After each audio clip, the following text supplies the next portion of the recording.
I do want to bring in Dr. Fahmi Farah, who is an invasive cardiologist, as well as the founder and CEO of Bentley Heart and the director of a Global Health Alliance Foundation. Dr. Farah, thank you so much for taking the time to speak with us today. Thank you for having me. So I did want to start off with this. This is a natural disaster. This is a very stressful situation. Folks may not have ever gone through something like this before. When it comes to something of this magnitude, what is the impact as it relates to health? It could have pretty huge impact, especially in areas where Hurricane Beryl is expected to hit, such as some of the suburbs of Houston, Galveston area, and Corpus Christi. So in preparation for this, the health side of things, like the hospitals, they run on skeleton crews. So a lot of the people will be expected to evacuate in those areas, including healthcare professionals. But the hospitals prepare ahead of time by creating a skeleton crew that are expected to stay within the hospital and not leave for the next, 48 to 72 hours. So the hospital is prepared to, get as many patients as they may get in preparation of such an emergency as this. Landfall not expected to happen until later on today. A lot of folks are busy preparing at the moment. Many people rely on medications, medical equipment for individuals who are in need of these supplies. What would you recommend? It's always a great idea to have some essential items such as first aid kit that people can get on their own from regular pharmacies that don't necessarily require prescriptions. But for those who have pre-existing conditions such as heart disease and heart failure, diabetes, I urge them to get their supplies and medications ahead of time so that they're well equipped, because they don't know how many pharmacies will be affected by this and when they'll open again. So it's always a great idea to have your prescription medications in hand and have the supplies. And there is a likelihood that power may go out. Some of this medical equipment, it may not be battery operated. What are some recommendations from that medical standpoint that you have for individuals who may have to plug in their medical equipment?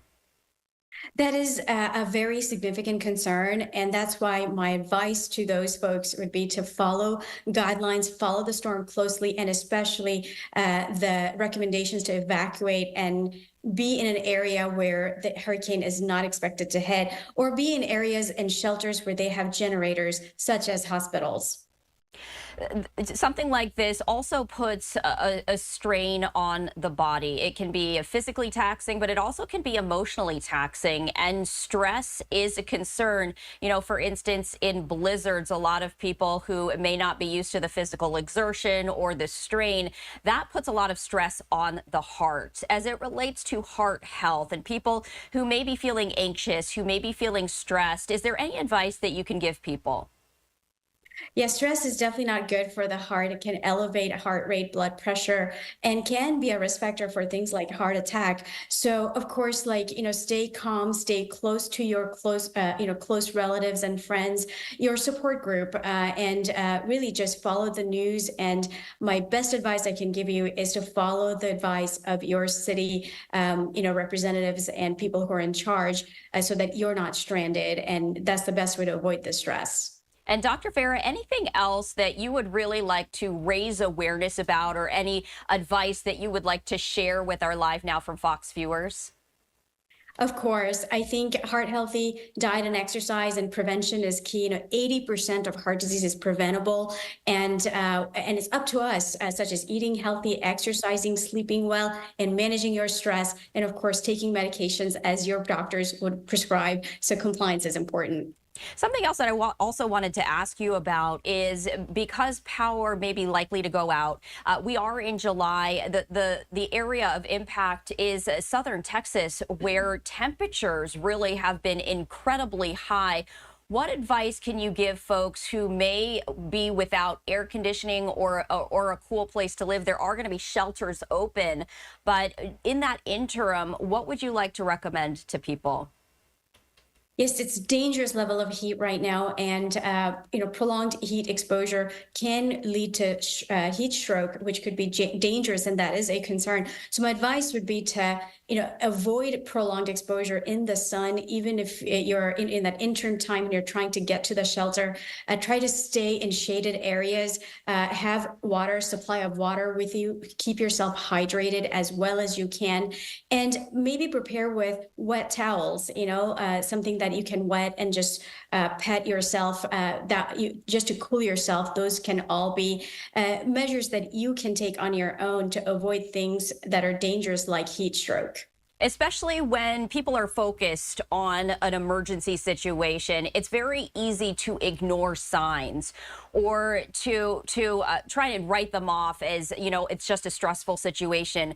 You mentioned very dangerous heat, and I wanted to ask the symptoms that people really should be aware of as they are being impacted by this natural disaster when it comes to heat stroke or overheating. What are the symptoms that people really need to be aware of in themselves and also with others around them?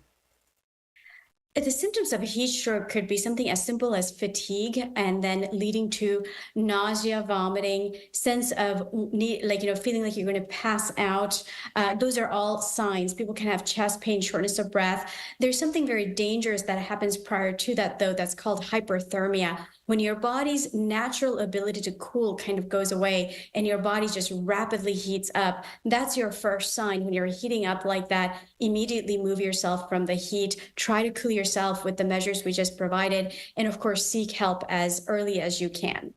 And you brought up a good point that I want to just re-emphasize to our viewers. And you said it's so important to listen to the directives and the instructions from city officials. And if some of those directives include evacuation, to heed those warnings, because as you mentioned, hospitals are prepared, but they're also operating with skeleton crews, as some of those doctors and other medical staff might also have to evacuate. Really important advice right there. Dr. Farah, before we let you go, any last thoughts? I just wish everybody the best of luck. I hope that you do follow the advice from your authorities. And if you need help, please call for help. Do not wait. So important. Dr. Farah, thank you so much for taking the time to speak with us here on Live Now from Fox. We appreciate it. Thank you. Always a pleasure.